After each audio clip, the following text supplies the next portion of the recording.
అందరూ నమస్కారం. ముందుగా భీమిలి నియోజకవర్గ ప్రజలందరికీ వారికి హృదయపూర్వక నమస్కారాలు, ధన్యవాదాలు. కొంచెం ఈవీఎం లేట్ అయినా కూడా వారెంతో ఓర్పు సహనంతో ఉండి రాత్రి 9 గంటల 10 గంటల వరకు కూడా లైన్లో ఉండి పెద్ద ఎత్తున స్పందించి ఒక 73.5 అనుకుంటా పోలింగ్ అయింది. చాలా సంతోషం. దాని పట్ల దాన్ని బట్టి మనకి ఏమర్థమవుతుందంటే ప్రజలకి ఈ ఓటు హక్కు వినియోగించుకోవాలి అనేటువంటి బాధ్యత ఎంత ఉందో మనకు స్పష్టంగా అర్థమవుతుంది.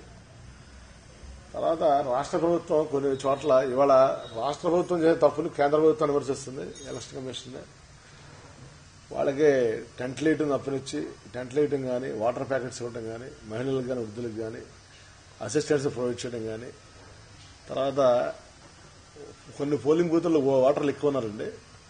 ఆ వాటర్లు ఎక్కువ ఉన్న చోట స్టాఫ్ను తక్కువ పెట్టడం, స్టాఫ్ని యూనిఫామ్ పెట్టేశారండి. వీళ్ళు according to the ratio of the number of votes స్టాఫ్ని అపాయింట్ చేయలేదండి. దానివల్ల క్యూలో గంటలు వీళ్ళు ఉండటం, ఇబ్బంది పడటం, మహిళలు వృద్ధులు, ముఖ్యంగా చంటి పిల్లల తల్లులు, ఎండ కూడా ఎక్కువ ఉంది సమ్మర్లో, దానివల్ల ఇబ్బంది పడ్డారు. కాబట్టి దీన్ని రాష్ట్ర ప్రభుత్వం కూడా పూర్తిగా బాధ్యత వహించాలి. ఆ నెపాన్ని నెట్టేయడానికి వాళ్ళ చంద్రబాబు నాయుడు గారు ఢిల్లీ వెళ్లారు. ఇది ఎలక్షన్ కమిషన్ ఫెయిల్ అయిందని. ఎలక్షన్ కమిషన్ ఎలక్షన్ ఆర్గనైజ్ చేస్తుంది. ఇది support of the local government. Election commission ఢిల్లీని తీసేవారు కదా. పోలీసు ఉన్నారు, ఎవరో లోకల్ పోలీస్, రెవెన్యూ ఉన్నారు, పీఓ పోలింగ్ ఆఫీసర్స్ ఉన్నారు, రిటర్నింగ్ ఆఫీసర్స్ ఉన్నారు. ఎవరు వీళ్ళందరూ? స్థానిక అధికారులే కదా. Collector is a main officer, election officer for entire district. వీళ్ళకి చేతగాక వీళ్ళ అసమర్థం తీసుకెళ్లి ఎలక్షన్ కమిషన్ లో దోసేయటం, అది చాలా పొరపాటు. మరి ముందు రోజు వీళ్ళు మాక్ టెస్ట్ చేసుకోవాలి. వీళ్ళు ఏదైనా ఇబ్బంది ఉంటే చెప్పాలి. ఎప్పుడు కూడా నేను అబ్జర్వ్ చేస్తున్నాను, మొట్టమొదటి నుంచి చంద్రబాబు గారు తంతది. ఎంతసేపు ఆయన తప్పు ఒప్పుకోడు. ఆయన తప్పులన్నీ కూడా ఎదరల మీద దోసేయటం, ఎదరలో బదనామం చేయటం. అంటే దీన్ని బట్టి అర్థమవుతుంది ఏంటంటే ఈ ఎలక్షన్ కూడా రాజకీయంగా ఉపయోగించుకుంటున్నాడు ఆయన. ఎలక్షన్ ప్రాసెస్ కూడా, election process is a constitution process. అది for that every citizen of this country, everybody should be abide by that, irrespective of the parties. But unfortunately, our honorable chief minister, రాబోతున్న ముఖ్యమంత్రి అంటారు కదా, ఆయన ఈ wanted trying to take advantage of it also. అంటే ఆ స్థితికి, frustration ఆ స్థితికి దిగజారిపోయాడు. అది చాలా దురదృష్టం. ముఖ్యమంత్రి గారు అంటే హోదా ఉంది, గౌరవం ఉంది. తప్పనిసరిగా ప్రజలు తెలివిగలవాళ్ళు మన రాజకీయ నాయకుల కంటే. చేతి అధికారం ఉంది, డబ్బు ఉంది, పవర్ ఉంది. తర్వాత మేమే స్కీమ్స్ పెట్టాము, చెక్కులు వేసాము, పసుపు కుంకుమ, ఇవన్నీ కాదు. Both the parties will appeal to the public will decide who is best అనేది. అంతేగాని ప్రతిరోజు వస్తున్నాయండి ఎలక్షన్ స్టార్ట్ అయిన దగ్గర నుంచి, ప్రతిరోజు ప్రతి క్షణం ఏదో ఒకటి దుష్ప్రచారం. ఒకసారి అంటాడు వైఎస్ఆర్సీపీ వాళ్ళు వస్తే భూములు లాక్కుంటారంటాడు. విశాఖపట్నంలో భూములు లాక్కుంది ఎవరండి? 5 ఏళ్లలో విశాఖపట్నంలో సిట్ వేసింది ఎవరండి? విశాఖపట్నంలో ల్యాండ్ పూలింగ్ వేసింది ఎవరండి? సాక్షాత్ వాళ్ళ రాష్ట్ర మంత్రే చెప్పాడు. తర్వాత సాక్షాత్ వాళ్ళ ఎంపీ దివాకర్ రెడ్డి చెప్పాడు, ఒక 50 మంది ఎమ్మెల్యేలు మారిస్తే గానీ నువ్వు ముఖ్యమంత్రి కాదని. అంటే తప్పులన్నీ వాళ్ళు చేయటం, ఆ నెపాలని ఎదగల మీద రుద్దటం, ఇది ఆయనకి బాగా అలవాటైపోయింది. ఈ గోబుల్స్ ప్రచారాలన్నీ జనాలు అవన్నీ విని 5 ఏళ్ల నుంచి విసిగి వేసారిపోయారు. ఇంక ఆఖరికి జనం మీరు చూసుంటారు, మీరు మీడియాలో కూడా, జగన్మోహన్ రెడ్డి గారు మీటింగ్ అవుతుంటే ఆయనే అడగడు. జగన్మోహన్ రెడ్డి జనాలే ఆటోమేటిక్ గా స్పందించి విజిల్స్ చప్పట్లు కొడుతున్నారు. పాపం చంద్రబాబు నాయుడు గారి మీటింగుల్లో స్పందన లేక చూసి ఈయన అడుక్కుంటున్నాడు. ఇంకా తమ్ముళ్ళు చెప్పండి, నేను చేసే రైటే కాదా చెప్పండి, మీరు చేసే రైటో చెప్పడంతో మీరు హర్షధ్వానాలు తెలియజేయండి. అంటే సైకలాజికల్ గా day by day is becoming very weak, is losing his confidence. That is not correct. Being senior ఆయన మరి అంత మళ్ళీ పెద్ద సీనియర్ లీడర్ అని చెప్పుకుంటాడు ఆయన. ఇప్పుడు ఎలక్షన్స్ ఎలా ఉండాలంటే ఒకసారి ఎలక్షన్లో గెలుస్తాం, ఒకసారి ఓడిపోతాం. ఒక స్థాయి అనేది మెయింటైన్ చేయాలి మనం, ఒక డీసెన్సీ డెకోరం అనేది మెయింటైన్ చేయాలి. అది మెయింటైన్ చేయకుండా అసలు నాకు అర్థం కావట్లేదు. ఇది ప్రత్యర్థి జగన్మోహన్ రెడ్డా, కేసీఆర్, మోడీయా? దీనికి ఎలక్షన్ రిజల్ట్ వస్తే ట్రంప్ అంటాడు. ట్రంప్ కూడా హెల్ప్ చేశాడు. మనం చూసాం కదా, మనం ట్రంప్ ఎలక్షన్ లో Putin, Russian president Putin help చేశాడు అంటాడు. ఇప్పుడు రిజల్ట్ వచ్చిన తర్వాత జగన్ కూడా గెలవలేదు, జగన్ చేర్చుకోతోటి. జగన్కి కేసీఆర్, మోడీ, ట్రంప్ వీళ్ళందరూ హెల్ప్ చేశారు అంటాడు. కాబట్టి ఇవన్నీ కరెక్ట్ కాదు. రాజకీయాలు రోజు రోజుకి దిగజారిపోతున్నాయి. రెండోది ఏంటంటే నేను చెప్పేది, దయచేసి ఈ రాజకీయాలు దిగజారిపోవడానికి, ఇలా పతనవడానికి కారణం చంద్రబాబు నాయుడు గారు. ఒక పక్కనేమో విపరీతమైన డబ్బు పంచడం, ఒక పక్కనే విపరీతమైన అవినీతి, ఇంకో పక్కన విపరీతమైన అబద్దాలు, అసత్య ప్రచారాలు. ఏంటి వైఎస్ఆర్ పార్టీలో పొడి చేసేవాళ్ళంతా రాక్షసులంతా. నేను చంద్రబాబు నాయుడు గారికి ఒకటే ఛాలెంజ్ విసురుతున్నాను. తిరుపతి వెంకటేశ్వర స్వామి దగ్గరికి వెళ్లి నేను అవినీతి చేయలేదని నేను ప్రమాణం చేస్తాను, మీరు ప్రమాణం చేయగలరా? మీ ప్రభుత్వం మేము 5 సంవత్సరాలు ఎలాంటి అవినీతి చేయలేదని ప్రమాణం చేయగలరా? మీరు మీ కుల దైవం కదా తిరుపతి వెంకటేశ్వర స్వామి, చెప్పండి. కాబట్టి ఇవన్నీ మాట్లాడదామనుకున్నా సరే, ఎలక్షన్లో టైం అయిపోయింది అని మరీ ఎక్కువ చేస్తున్నాడు ఆయన ఏంటంటే మరీ ఎలక్షన్లు అయిపోయిన తర్వాత కూడా ఎలక్షన్ కమిషన్ ఓడించడానికి ప్రయత్నం చేస్తున్నారు. ఈ రోజుల్లో ఎవరైనా సరే ఎలక్షన్ కమిషన్ వాళ్ళు చెప్తే ఓట్లు వేస్తారండి. ఎలక్షన్ కమిషన్ స్టాఫ్ ఎవరైనా అసలు సెంట్రల్ అబ్జర్వర్స్, మీరు అబ్జర్వ్ చేశారు, మీరు కూడా అబ్జర్వరే కదా, మైక్రో అబ్జర్వర్స్ అని ఒక ఏరియా వాళ్ళు పంపించారు. ఆడికి అసలు తెలుగు రాదు, ఈడికి హిందీ రాదు మనోడి. వాడు చెప్తే ఓటేస్తాడా? ఎలక్షన్ కమిషన్ స్టాఫ్ ఎవరు? రెవెన్యూ స్టాఫ్ ఎవరు? పోలింగ్ స్టాఫ్ ఎవరు? పోలీస్ ఎవరు? మొత్తం local government. It is the failure of the local government. అది కప్పిపుచ్చుకుంటానికి ఢిల్లీ వెళ్ళి ధర్నా చేస్తాను నేను. తర్వాత అధికారులు పక్షపాత వైఖరితో పనిచేస్తుంటే వాళ్ళు ట్రాన్స్ఫర్ చేస్తేనేమో అధికారులు ట్రాన్స్ఫర్ చేస్తే ధర్నా చేస్తాను. ఇది నిజంగా అంత నిజాయితీ ఉంటే ఏ అధికారి అయితే నీకేంటి? అధికారి అనేవాడు శాశ్వతం. ప్రజాప్రతినిధులు మారుతుంటారు, ఎమ్మెల్యేలు మారుతారు, మంత్రులు మారుతారు, ముఖ్యమంత్రులు మారుతారు ఎవ్రీ 5 years. అధికారి పనిచేసుకోనికుండా నీ తాబేదారులా పెట్టుకుంటే ప్రజాస్వామ్యం ఎలా ఉంటుంది అంటే చూసి కూర్చోవాలి ఎదురు. సో ఎలక్షన్ కమిషన్ వాళ్ళ పరిధిలో వాళ్ళ దృష్టికి వచ్చినటువంటి కంప్లైంట్స్ ని వాళ్ళు ట్రాన్స్ఫర్ చేశారు. అంటే దానికి కూడా నేను ఒప్పుకునే పోస్టులు లేదు. ఆ ప్రవీణ్ గారని అంతకుముందు ఇక్కడ కూడా ఎస్పీ చేశాడు ఆయన ట్రాన్స్ఫర్ చేస్తే వెళ్ళి ధర్నా చేస్తాడా? ఒక ఎస్పీని ట్రాన్స్ఫర్ చేస్తే సీఎం వెళ్ళి ధర్నా చేయటం ఏంటంటే? 29 రాష్ట్రాలు ఉన్నాయి. 29 రాష్ట్రాలు బీజేపీ ప్రభుత్వం లేదు కదా. పక్క రాష్ట్రంలో కూడా కేసీఆర్ ఉన్నాడు. ఆ పక్క రాష్ట్రంలో కర్ణాటక వాళ్ళు ఏ పార్టీ అది? బీజేపీ, మన జనతాదళం ఉంది. ఈ ఒరిస్సాలో నవీన్ పట్నాయక్ ఉన్నాడు. వెస్ట్ బెంగాల్ మమతా బెనర్జీ ఉంది. అంటే ఏ రాష్ట్రంలో లేని బాధ నీకు ఇక్కడికి ఏంటి?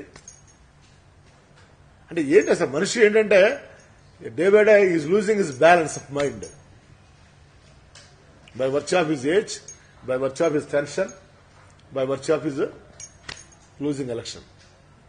కాబట్టి the people of Andhra Pradesh all are understanding this. Chandrababu Naidu పాపం ఓడిపోతున్నాడు కాబట్టి ఇవన్నీ చేస్తున్నాడు. 29 రాష్ట్రాల్లో ఏ ఒక్క నాన్ బీజేపీ రాష్ట్రంలో లేని ఇబ్బంది నువ్వు ఒక్కడికి ఏంటి? అసలు నువ్వు ఒక్కడికి హడావుడి ఏంటి? అంటే ఈయన చేసిన తప్పిదాలన్నీ కూడా ఆయన కేంద్ర ప్రభుత్వం తోసేద్దాం అంటే పీపుల్ విల్ బిలీవర్స్ అనుకుంటాడు ఆయన. 2014 ఇదే పెద్ద మనిషి ఏం చెప్పాడు? కాంగ్రెస్ పార్టీని భూస్థాపితం చేయండి, బీజేపీని గెలిపించడం అన్నాడు. 2019 ఇదే పెద్ద మనిషి మళ్ళీ ఏం చెప్తున్నాడు? బీజేపీ మోసం చేసింది, బీజేపీని భూస్థాపితం చేయండి, కాంగ్రెస్ పార్టీ రాహుల్ గాంధీ రోజు తీసుకొని చాలా చెప్తున్నాడు. అసలు తెలుగుదేశం పార్టీ పుట్టిందే కాంగ్రెస్ ఎగ్నెస్ట్ గా. అంటే హీస్ థింకింగ్ వాట్ ఎవర్. మళ్ళీ ఇంకొకటి అన్నాడు, మన దివాకర్ రెడ్డి చెప్పేదానికి ఆయన ఎండర్ చేశాడు. దివాకర్ ఏం చెప్పాడు, 50 మంది ఎమ్మెల్యేలు మార్చండి సార్, అవినీతి ఎక్కువైపోయింది, ఎమ్మెల్యే చూడలేకపోతున్నాం, ఒకటి 50 కోట్ల నుంచి 100 కోట్లు సంపాదించారు, మార్చబోతే సీఎం కావాలంటే. మొన్న ఏమంటున్నాడు ఇప్పుడు, మీరు అసలు అభ్యర్థులు చూడొద్దు, ఓన్లీ నన్నే చూడండి, ఓటేయండి. మరి అభ్యర్థులందరికీ సిగ్గుండాలి అసలు. అంటే అభ్యర్థులు ఏమో 10% కూడా ఓటు పడవండి, 20% కూడా ఓటు పడవా? అభ్యర్థులు ఎవరో చూడకూడదంట, ఎమ్మెల్యేలు కానీ 170 మంది ఎమ్మెల్యేలు కానీ ఎంపీలు కానీ. చంద్రబాబు నాయుడు ఒక్కనే చూసి కొట్టేయాలంట. ఈయన వెంకటేశ్వర స్వామి, అల్లానా, జీసస్ క్రైస్తా? స్థానిక ఎమ్మెల్యేలు కూడా వాడు ఏ పార్టీ అయినా వాడు ఎంతో కొంత సేవ చేస్తాడు కదా. వాడి స్థాయిని బట్టి 10%, 20%, 30%, 40% ఉంటాయి కదా. అఫ్ కోర్స్ మెజార్టీ మీ ఉండొచ్చు, కాదంటలా పార్టీ అధ్యక్షుడు. అంటే ఆ స్థాయికి దిగజారిపోయాడు ఆయన. అంటే వాళ్ళ పార్టీ ఓని అభ్యర్థిని కూడా పడుచుకోవట్లా, అపోజిషన్లో పడుచుకోవట్లా. ఏమంటే ఊ అంటే కేంద్రం అంటాడు. కాబట్టి ప్రజలు ఇవన్నీ గమనిస్తున్నారు. తప్పనిసరిగా వారికి నేను నా విజ్ఞప్తి ఏంటంటే, వారి వయసులో పెద్దవారు చంద్రబాబు నాయుడు గారు, మీరు 23 దాకా కాస్త ఓపిక పెడితే ప్రజలు నిర్ణయిస్తారు. మళ్ళీ మీకు అవకాశం ఇవ్వాలా, మీరు చక్కగా హాయిగా ఇంటికి వెళ్ళి మీరు రెస్ట్ తీసుకోవాలా. మనవడు చక్కగా ఆడుకుంటున్నారు, ఆయన మనవడితో ఆడుకునే వయసు ఆయన హ్యాపీ. ఎందుకు వచ్చింది ఈ కష్టాలన్నీ? కాబట్టి జనరేషన్ మారాలి, ఆలోచనలు మారాలి, విధానాలు మారాలి, రాష్ట్రం ముందుకెళ్లాలి, అభివృద్ధి చెందాలి. వాళ్ళ దగ్గర ఇంటెలిజెన్స్ రిపోర్ట్ ఉంది.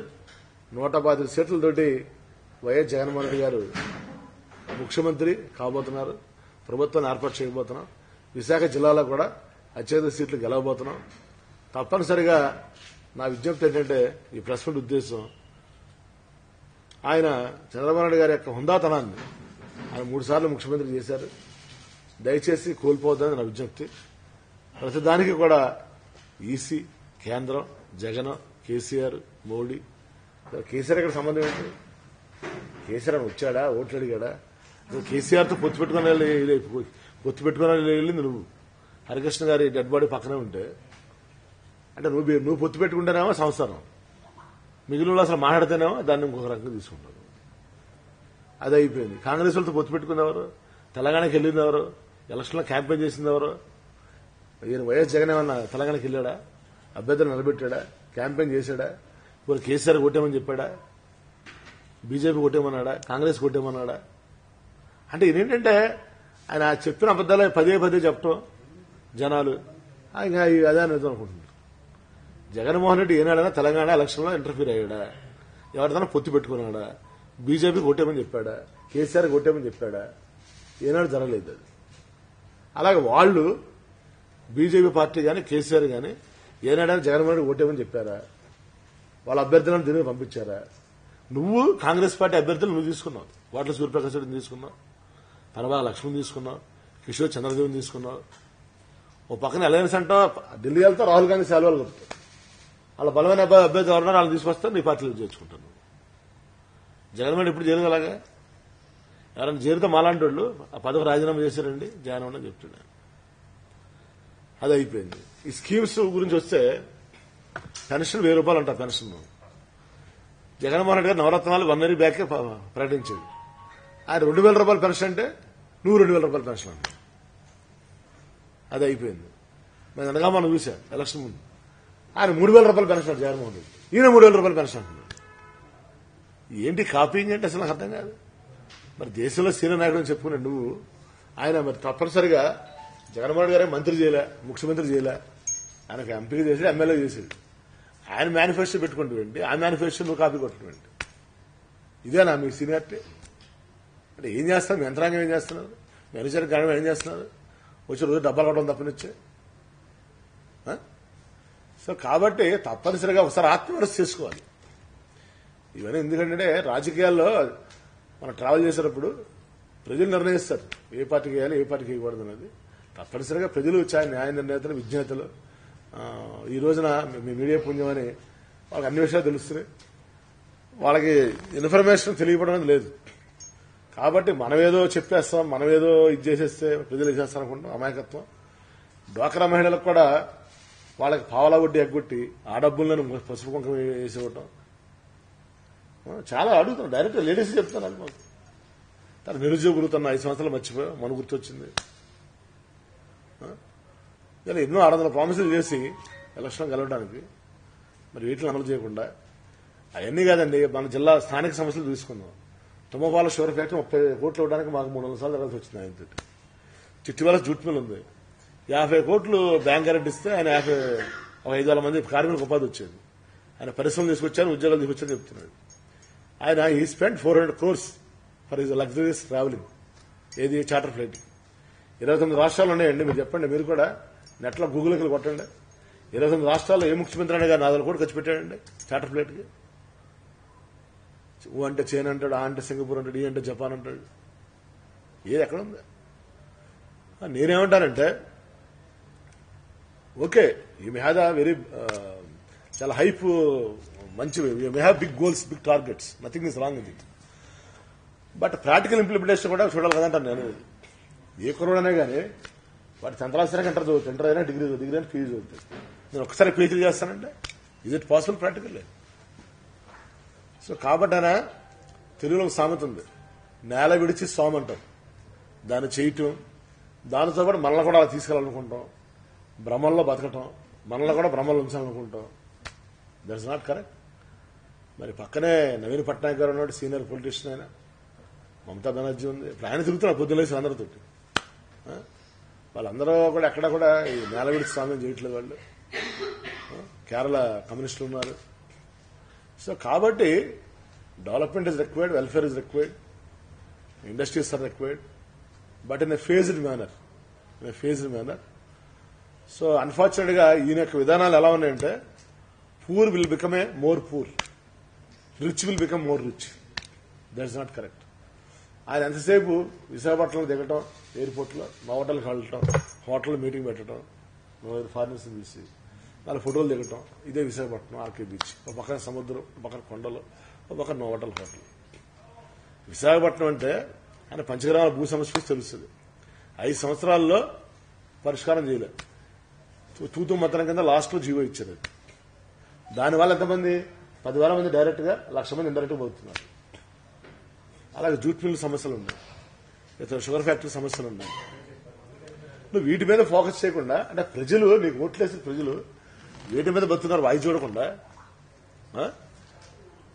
నువ్వు ఎక్కడో నేను అమెరికా, సింగపూర్, జపాన్ చేస్తానంటే చెయ్యి, మంచిదే. కానీ ఫస్ట్ ఫుడ్ ఉండాలి కదా తినడానికి. అప్పుడు దాకా నువ్వు అమెరికా, సింగపూర్, జపాన్ చేస్తుంది. సో అల్టిమేట్ గా నేను చెప్పడం వచ్చేది ఏంటంటే, the YS Jaganmohan Reddy is having the pro poor policies. పేదవాళ్లు బాగుండాలి, అన్ని వర్గాలు బాగుండాలని కోరుకునే వ్యక్తి జగన్మోహన్ రెడ్డి గారు.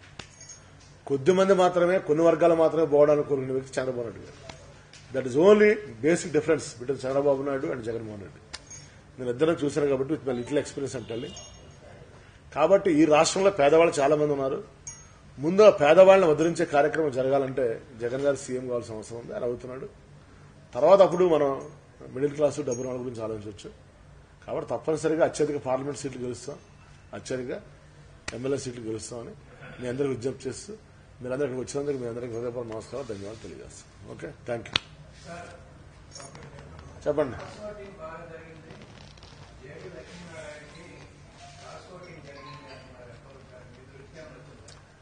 ఇప్పుడు that is a very minute sir, very negligible. ఇప్పుడు మన 5 ఏళ్ళు ఉన్నాయి సార్, 5 ఏళ్ళు కూడా ఒక రకంగా ఉండవు. కొంతమంది ఉండొచ్చు, కొంతమందికి some people they may like it. Who will object in this democratic society? ఎక్కువ చూద్దాం, బట్ నేను అనుకుంటా అంత ఎక్కువ ఉండదు. మన వాళ్ళంతా ఏంటంటే సిటీలో ఉండొచ్చు, మీరు అన్నట్టు సిటీ మన ఐడియా లేదు.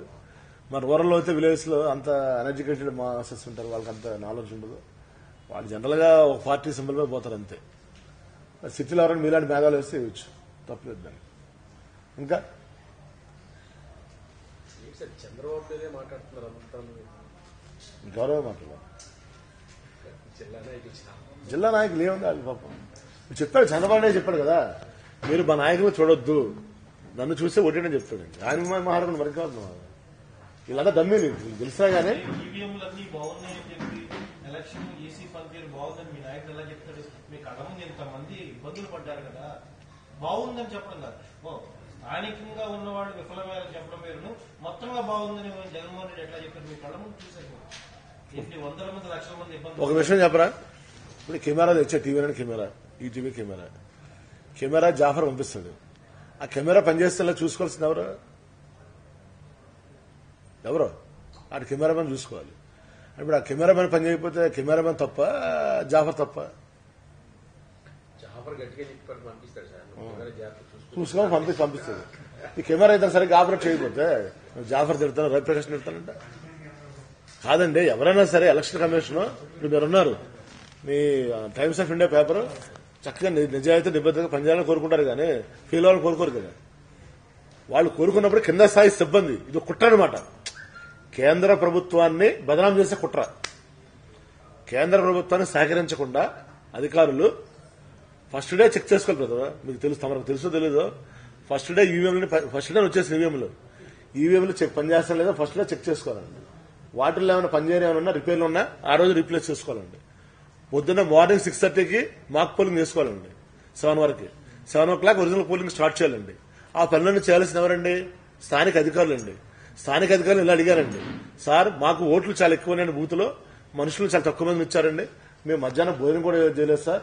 వాళ్ళ కూడా కోపడ్డారండి ఫస్ట్ టైం వాళ్ళ వెళ్ళగానే బూతుల్లో. వాళ్ళు ఏమన్నారంటే ఇది ఫీల్డ్ లెవెల్లో ఉన్న ప్రాబ్లం సార్. శివ గారు అదే నేను చెప్పాను సార్. అందుకే వాళ్ళ పనితీరు మనకెందుకు కానీ, అది కాదు సార్ నేను చెప్పేది. ఈసీ గురించి మోడీ గురించి మనకెందుకు సార్, మన రాష్ట్రం గురించి మనం మాట్లాడుకుందాం. ఆయన అడగండి, అది కాదు సార్. ఆయన ఉద్దేశం ఏంటంటే ఇక్కడ వాళ్ళు కోఆపరేట్ చేయలేదు, వాళ్ళకి కోఆపరేట్ చేయలేదు ఏం చేస్తారు? ఇప్పుడు ఆయన ఏమంటున్నాడు, ఇన్కమ్ ట్యాక్స్ వాళ్ళు రేట్ చేయాలంటే ఇది పర్మిషన్ తీసుకోవాలంట, సిబిఐ రేట్ చేస్తే పర్మిషన్ తీసుకోవాలంట.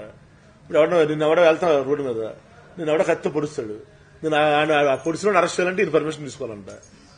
అంటే ఇంకా ఐఏఎస్ ఆఫీసర్ల అవసరం, ఐపీఎస్ అవసరం, లా అండ్ ఆర్డర్ అవసరం, జడ్జిల అవసరం, కోర్టుల అవసరం, అన్ని ఈయనే చేస్తాడు. మన వివేకానంద గారు మర్డర్ అయింది, మర్డర్ ఈయనే చెప్తున్నాడు. అసలు ముందెందుకు వెళ్లారు, ఫోన్ ఎందుకు చేశారు, బట్టలు ఎందుకు, అది ఎవరో police should speak. Investigating officer అని ఉంటాడు, ఇన్వెస్టిగేటింగ్ ఆఫీసర్ ఎవరు ఉన్నారో అతను మాట్లాడాలి. అంటే ఈయన ఇన్వెస్టిగేటింగ్ ఆఫీసర్, ఈయనే విక్టిమ్, ఈయనే జడ్జి, ఇంకెవడ అవసరం రాష్ట్రం, ఇంకా ఐఏఎస్ అవసరం, ఐపీఎస్ అవసరం, జడ్జిల అవసరం, ప్రెస్ కూడా చెప్తాడు మీ పాఠాలు. కొనబోతే మీకు అసలు ఏమంటాడు ఆయన డైలాగ్ ఒకటి ఉంటుంది, మీ మైండ్ సెట్ మారదమ్మా, మీరు ప్రెస్ మైండ్ సెట్ మారదు, మీరు చూడండి సింగపూర్ మీకు అందరూ సింగపూర్ పంపిస్తే ట్రైనింగ్ ఇవ్వాలి, చైనా వెళ్ళి. అంటే అన్ని విషయాలు ఒకరికి తెలుసు, మనందరికీ ఏం తెలియదు, మనం అమాయకులు, 5 కోట్ల మంది అమాయకులు. సో కాబట్టి నేనేది వారు విమర్శించట్లా చంద్రబాబు గారిని.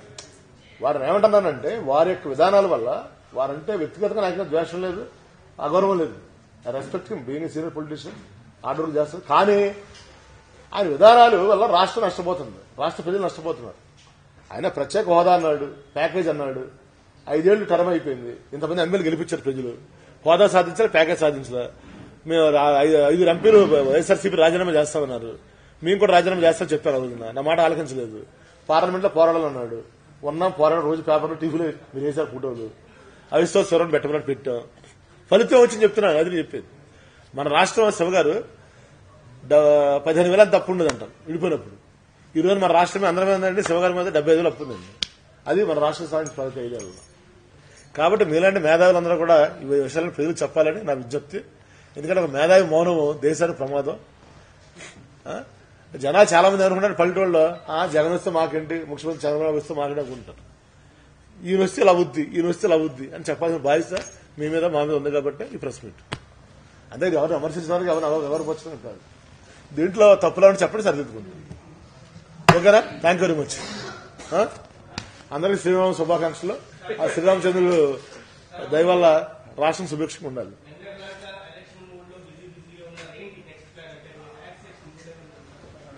ఏనా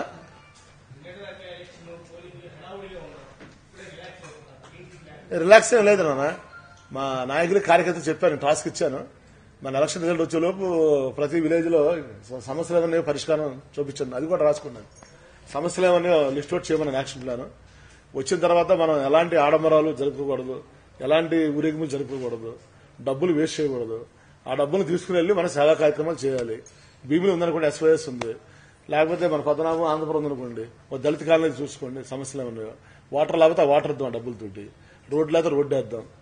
సేవ చేద్దాం కానీ గెలిచాను ఎర్రవెగటం, కక్షాదింపు చర్యలు పాల్పడటం, మనం రాంగ్ రూట్లు వెళ్ళొద్దు, ఒక కొత్త డైరెక్షన్ ఇద్దామని చెప్పాను. ఎందుకనంటే గెలిచిన తర్వాత బాధ్యత మన మీద మరింత ఎక్కువ ఉంటుంది. గెలిచామంటే ఏంటి, మన ప్రజలు they are giving responsibility to us. So కాబట్టి we have to act in a very responsible way and in very amicable way. అంతేగా not to harass the people, అలాగే not to loot the people's money, people's land. ప్రజలు దోచుకోమని కాదు, గెలిచామండి. మీ government వస్తుందని మీరు అంటున్నారు, మీకు ఏ మంత్రి పదవి ఇస్తారనుకుంటున్నారు? నాకు మంత్రి పదవి నాకు ఇది లేదండి, వద్దు. అంటే మీరు ఎలక్షన్ ముందు కూడా మంత్రి పదవి మీద మీరు టార్గెట్ పెట్టుకుని వచ్చారనేది ఒక హైపోథెటికల్ క్వశ్చన్స్ వద్దునా శివ. మనకి ఏ చిన్న పని అప్పు చెప్పినా నా ఎజెండా నియోజకవర్గ అభివృద్ధి నా ప్రధాన ఎజెండా. ఓకేనా? ఏ చిన్న పదవి దేవాదాయ శాఖ మనకి ఓకే, నియోజకవర్గ అభివృద్ధి ప్రధాన ఎజెండా. ఓకే. నేను Shiva, I believe in the God and I believe in the destiny. Nothing is in our hands. భగవంతుడు ఏ పని అప్పు చెప్తే ఆ పని చేయడం గొప్పవాడు. నా దృష్టిలో వర్క్ ఈజ్ వర్షిప్. ఇల్లు తుడిచే వాచ్మెన్ ఉంటాడు, వాడైనా గానీ దేశాన్ని పరిపాలించే ప్రధానమంత్రి ఇద్దరు సమాన దృష్టిలో. వీడి పని వీడు సిరిసిరి చేస్తారు, వాడి పని వాడు సిరిసిరి చేస్తారు.